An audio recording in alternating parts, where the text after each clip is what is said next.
Let's get to Nigeria's big story. The violent attack on the Abuja-Kaduna rail line a few days ago is yet another reminder that Nigeria's infrastructure system remains a target of terrorists, thieves, and other criminal elements, including sabotage. Attacks on infrastructure of electricity, oil pipelines, flow stations, and the likes are not new to Nigeria.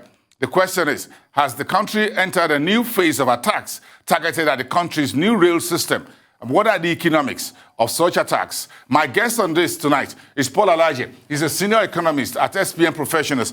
Paul, good evening, and thanks for having you here at our Lagos studios. Yeah, good evening, and thank you so very much for having me. What did you make of the latest brazen, violent terror attack by yet to be identified gunmen on the Abuja-Kaduna rail line and the rail tracks? For me, it was heartbroken. It was disappointing. I was personally embarrassed to have seen a country, my country, that have started to grow on the positive trajectory regarding connecting one city, for instance, Abuja to Kaduna, and also what we have on Lagos-Ibadan Expressway, that have started facilitating trade. It was also one of the major contributors to our recovery, even from the last recession.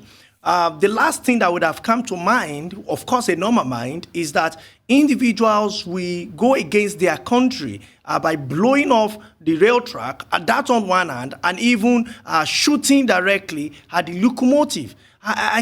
Words cannot express the kind of disappointment and worry that I have at the same time regarding the issue that happened yesterday on Kaduna-Abuja rail tracks.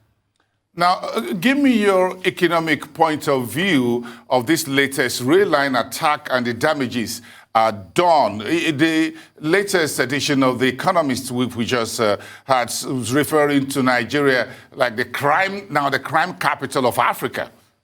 Now, first thing is, with this attack, Nigeria should expect job losses. We also should attack loss of confidence in our country regarding attracting investment, as if that were not enough. Quite a number of other things that we may be looking at. It may even further affect monetary side, because if investment reduces, we may also be looking at even further reduction in the value of Naira, which many of us don't want to see.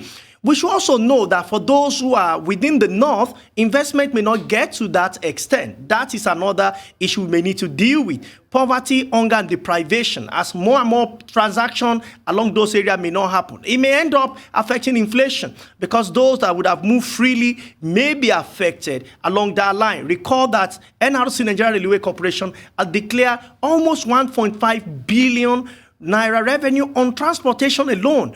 If we stop Kaduna-Abuja rail movement from Abuja to Kaduna and return, then it's a lot of issue. Recall that before now, a number of Nigerians that would have traveled on the road have seen an option via the rail. And that has also helped to facilitate transaction and movement using the rail as a major connector. So if we allow this attack to go without finding lasting solution to it, I'm afraid we may continue to emaciate even the values of our GDP, because the northern part of Nigeria is also a critical part of this country today.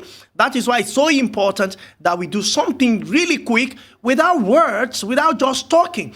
Those in authority and indeed Nigerians, we need to come together to find lasting solution to what may increase our poverty level. Already we are poverty capital of the world, and Nigeria is now being branded the terror capital of the world, or the crime capital of the world, I beg your pardon. And when you look at what happened in Somalia, you would think maybe that will go to Somalia or Afghanistan. But of Africa now, Nigeria becomes the central point of crime, as when you hear of attacks in Southeast, it spread, of course, now to Northeast. Beyond Northeast, we have in the Northwest, North Central, even governors along North Central, and we know two key governors that have come on the screen to say our people are not safe. Southwest is also not exempted, and you may want to also understand what have led to recent agitation among some political or non-political leaders in Southwest. The question will now be, where exactly is safe? if what people, particularly those that are not the so rich or not the so poor, the poor if you like,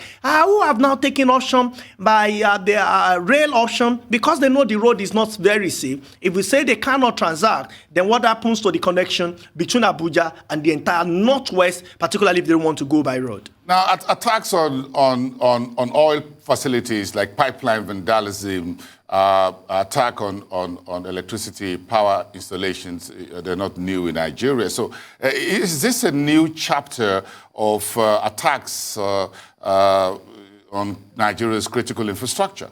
I'm afraid it appears so, but God forbid.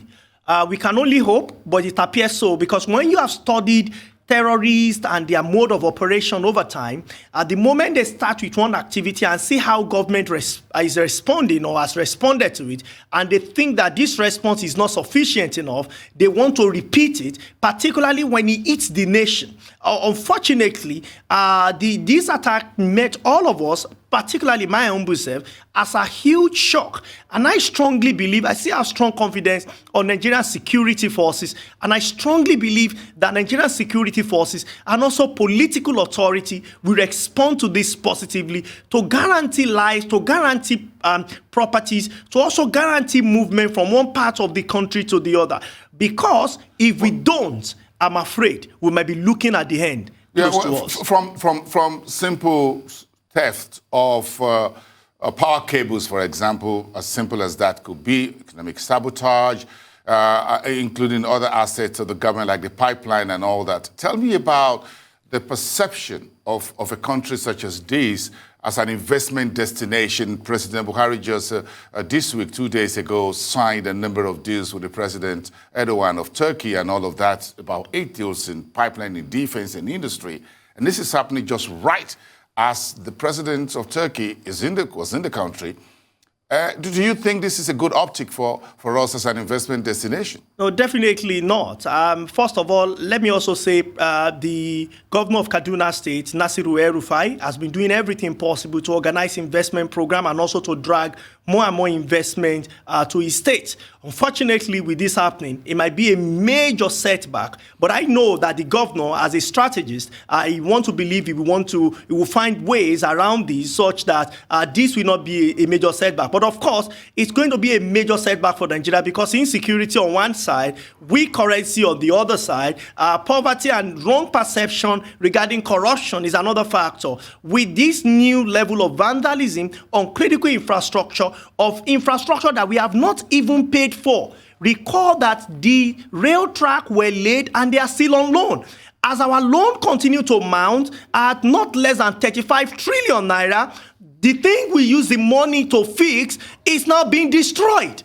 Who is that investor that wants to give money to us to continue to invest, and some individuals will destroy at the end of the day? Unfortunately, it's not the right path for Nigeria now. Thank you, as always, for being on the show tonight. Alaje, senior economist at SPM Professionals. Do enjoy your weekend.